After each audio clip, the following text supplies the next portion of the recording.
Good morning, it's me again, and we're on a rainy Friday morning, so it's the last stop before the weekend. So excited. It's 5:48 here a.m. in rainy Brisbane, Australia. I love it when it rains. I always say it's Pink Floyd weather.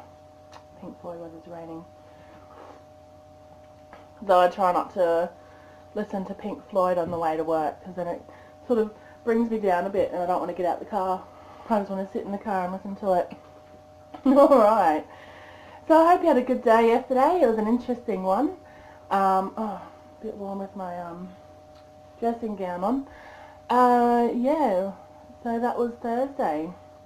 We talked a bit about soul shift, like going from seeking to seeing, searching to opening, and so yeah, a little bit of an unfurling.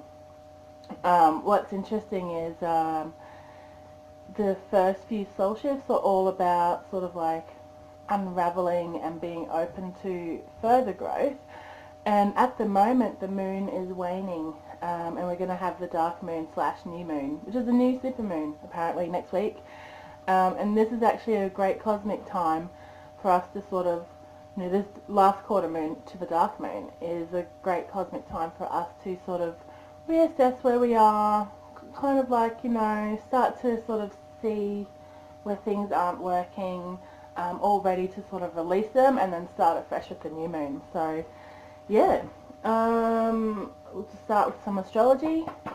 Moonflower writes some great astrology posts on the Paganist page, so check him out if you're interested. The activity we've got at the moment, we had the Sun sextile Chiron, so this sort of gives us a sense of purpose. Like we're feeling stronger, our missions are sort of coming out. We're starting to get clearer on what we want and what we would like to put out there into the world. You may also be experiencing a desire to learn through experience. So this is interesting as well when you think about the soul shift stuff. Yeah, so a desire to learn through experience. Chiron is our wounded healer, or known as the wounded healer. So when look in your charts, if you can, go to something like Cafe Astrology and do your birth chart.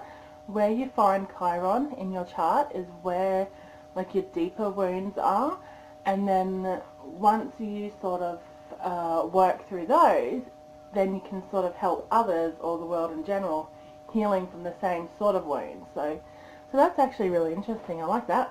What else have we got? We've got the moon going into Pisces, so this will bring a dreamy sort of introspective sort of escapist energy at the moment, a quality around us. And I've already said the last quarter moon, we look at what works, what doesn't.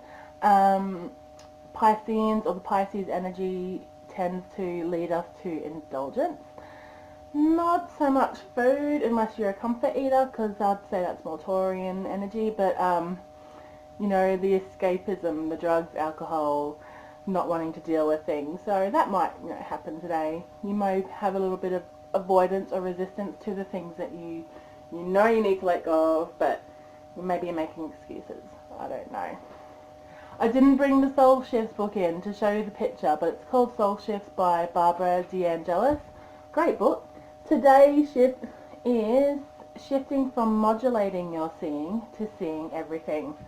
So this is sort of like a continuance of yesterday's, where, with the blinkers thing, if you have your expectations on what you're going to see or what you're going to experience, it sort of limits the experience. Pardon me. So today's is more about,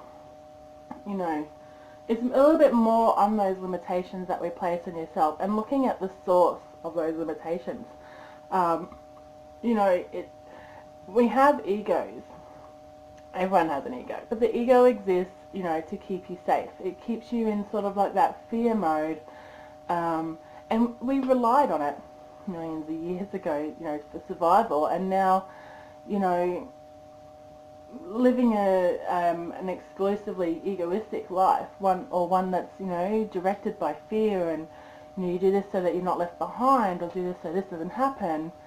is definitely going to limit you, and it's going to keep us, you know, in a fixed kind of stagnant place that, you know, it'll be uncomfortable after a while. You know, you'll feel your soul trying to like break free.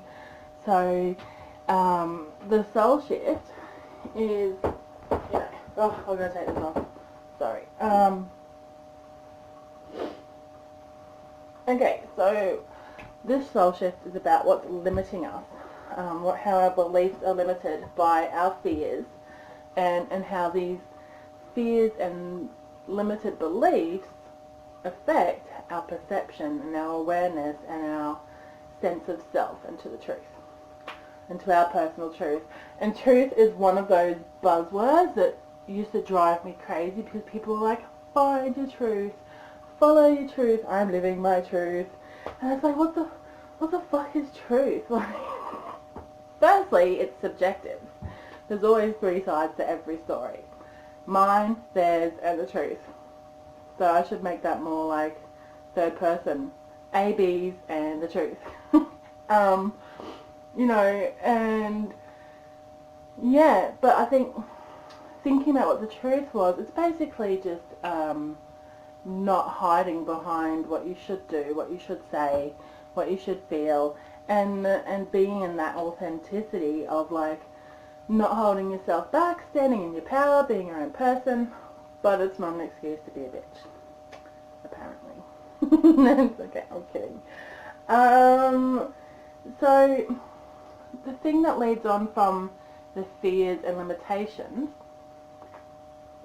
that affect the way that we live is looking at what you do to protect yourself. How are you protecting yourself from the outside world, and is this holding you back? I'll use a personal example. I'm overweight. I know you can't tell by looking at the double chins and you know, my gorgeous complexion. But a lot of people are saying, like, especially like Louise Hay, people like that, the overweightness is a way of protecting yourself from the outside world. Now, there's a whole body of information and theory about stuff like that, you know, the causes and blah blah. But yeah, so if you stick in those limits, like, oh, I'm overweight, I'm not going to do this, or I'm overweight, I don't want people to see me, you know, you're limiting what you can do. And I think it's time just to break free and say, you know what, fuck it, I will start eating healthy. It's just, I just enjoy fried food so much. Hit me up if you like fried food. Can I get a whoop whoop? It's Friday. It's almost the weekend. I love fried food. Okay. So yeah, so ask yourself today, how does your ego, or how do your fears mold and shape your reality? You know, and what sort of limiting beliefs are you kind of conforming to and that don't really serve you? My son's just come in. Hey, honey. I'm actually, alright, good boy. Well, you can go on the computer or something. I won't be too much longer. Yes, yes. Unless you want to make your lunch, that'd be great. No. No. Okay. They'll only let me baby them for so long. 10 years time, he won't even be here. He'll be an adult. Hopefully he won't be here. I want my kids to leave their home so I can have a home to myself. Or at least just pack up and travel. Anyway, okay. So I hope that sort of made sense. You know, the astro sort of cosmic energies at play, and the soul shift of like looking at what's holding you back and your fears. And it's a great time to do it, because as we head to the dark moon, we become, even if you're not conscious of it, we sort of, you know, start to want to let things go and get ready to start again. And so we get to start again on the next new moon, which will be pretty cool. And that's like next week, and there's a super new moon according to Elizabeth Peru and everybody else. Just a big new moon. And so there'll be lots of powerful cosmic energy about that, and I'm sure we'll talk about that when that time comes. Okay, so the tarot card that came up today was the Five of Wands. So look at me with all the Wands energy this week. That's interesting. Don't read into it. Don't psychoanalyze me. But do it and then let me know what you find so that I can grow. Free!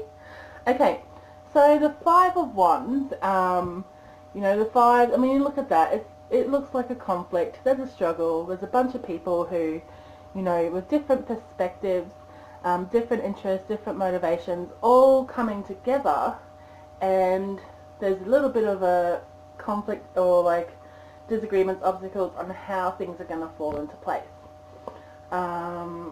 When you want something, we're not meant to worry about the how, because the universe will bring that into existence, and we just do. But anyway, so this is about how we're going to put all the new things into place, these competing perspectives, how's something going to come together. So if you're planning something, you may be at that stage where it's like, okay, I've got to sort of do this and this, and I can't do this until I do this. Today is about just take a breath. What do you really need? Who can help you? Don't be afraid to delegate and get, you know, and things will fall into place. There's changes happening as well, things that you may have to deal with. Could be some playful conflict, like no real danger. You know, I don't think anyone's going to have huge arguments today, but you might. But yeah, so I you know, I hope that's clear. You know, the competing sort of, you know, I saw a meme, you know, sometimes people make tarot memes, and this one was about putting up a tent. So yeah, I mean, that's a great little, what's the word, wisdom, parable, a little kind of, oh, what's the word? You know the word. It's not the bird. It's a word. But, you know, it's interesting, like, how are we going to achieve this thing, or get this thing going, or move past this spot, when there's so many different interests and stakeholders at play, when there's so many different elements that you have to combine and do. And you know what, at the most, or at the least, this could just be, you know, today's a busy day, get everything done, then you can move forward and relax, and it's just this process of getting, you know, things into play and motion. So, I mean, coming on from the Magician on Monday, Tuesday, Wednesday, when did I start it? Must have been Wednesday. You know, that divine action, the sort of like the alpha, sort of masculine sort of creation, putting things in motion, law of attraction. Then you have yesterday,